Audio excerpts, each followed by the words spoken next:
to make a decision last year. Played football here at UW in Seattle. He had to decide if he was going to attempt to make it to the regionals in CrossFit or enter the NFL draft. Cole Sager, Ken Stoneberg on the finish mat. Cole Sager starting out of the cage.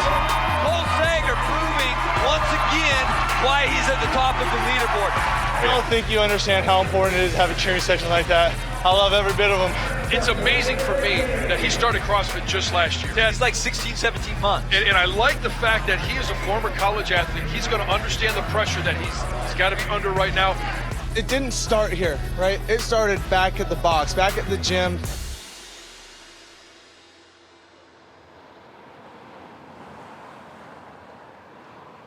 This is how we show the love. They're a big part of our community. It's a lot of fun to cheer for somebody, especially when they do really well. Here we go. Cool. On to the games. Yes. Yes. Where? So you look like Rich today. Did that happen? I brought him that T-shirt from CrossFit Mayhem when I worked there, and he's like a little Rich today.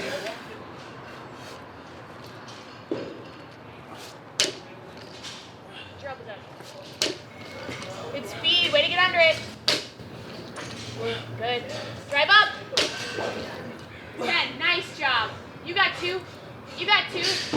I'm fortunate that Cole's in my life now and that we have the opportunity to train with one another. I bring years of experience with CrossFit and coaching knowledge with my job, and he brings a new sense of fun and excitement and buoyancy to the relationship. Look at us reaching. We're even competitive about how long our arms are. I got the middle finger. The first time we worked out together, I beat her. I was so nervous to work out with her too because she had just gotten back from the games probably a week and a half later, and she was like, all right, let's do this again, y'all. Being able to watch him grow over just the last 9 months we've been training together is unbelievable. He's exceeded my capacity to coach him in a lot of ways. Get under it. His lack of time or experience with CrossFit, he's extremely knowledgeable as well. He's been an athlete his whole life, so he knows what he's doing. I don't think that I would have accelerated quite as fast as I did. She has so much knowledge that she can pass on to me. Being able to reciprocate that in motivation and encouragement, definitely am fortunate.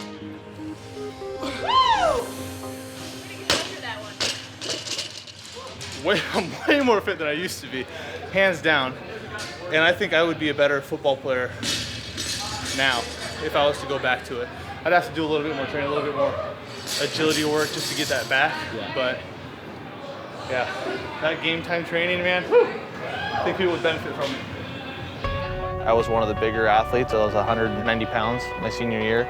So I was one of the bigger running backs, and I love to hit people. Oh, I love to hit people. I was determined though to be a running back. I'd always had my eyes set on UW. I had plenty of people tell me that that was too lofty of a goal, but I didn't believe them. My grandfather used to take me to the games and sit me down and say, hey, if you want to, you can do that. He might not know the ins and outs of CrossFit or the ins and outs of some of the movements that we do, but he for sure knows his body and he knows training and what hard work looks like. I fell in love with the off season when I was playing football through college. I fell in love with the off season. It was a grind. You trained all the time. You did 2-a-days. It was awesome. It was sad to see so many athletic people not put the work, not put the time and the energy into it. They were given all these God-given talents and then just expected to be great.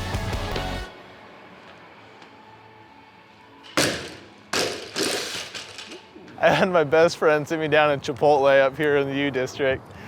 He came in, he sat down, he was like, you're gonna start doing CrossFit. I laughed at him. I was like, no, I'm not. That's a goofy little workout regimen. They do push-ups and pull-ups and air squats. I play football and I squat heavy weight. No way, I'm not doing that. And he was like, dude, you're an idiot. So I was like, I'll check it out, you know. So I watched a couple of games archives. I was like, whoa, this is sweet. These dudes climbing up over walls with a rope and Rich Froning falling from a rope, that was cool. Like, this is sweet, I'd love to do this. This isn't push-ups and pull-ups and air squats. And you're like, oh, okay, that's gonna be great. You know, especially with my football background, I was like, oh, I do 2-hour training sessions with the team. Like, I can do anything. And then I go and do this little 3 rounds for time of thrusters and pull-ups, and all of a sudden you're like, what is this? Why do I hurt so much?